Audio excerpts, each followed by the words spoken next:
ازي حضرتك؟ ربنا يستر. دلوقتي احنا كفتيات محتارين احنا دلوقتي محتارين بالنسبه جدا للحجاب. احنا بنسمع علماء بيجوزوه، وفي علماء تانية بيقول لك لا تغطيه الجيب بس. فاحنا محتارين ايه الصح، هل تغطيه الشعر ولا تغطيه الصدر بس؟ طيب صلى على النبي عليه الصلاه والسلام. الف صلاه وسلام. هو الصدر متغطي ولا مكشوف؟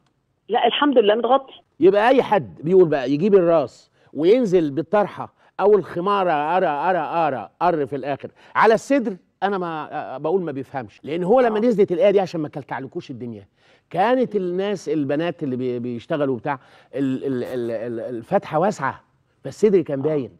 دلوقتي لو انا لابسه حاجه زي بلوفر او زي بتاع، مش لازم اجيب الطرحه اللي لابساها على صدري، هو متغطي. فيبقى ايه اللي مش متغطي؟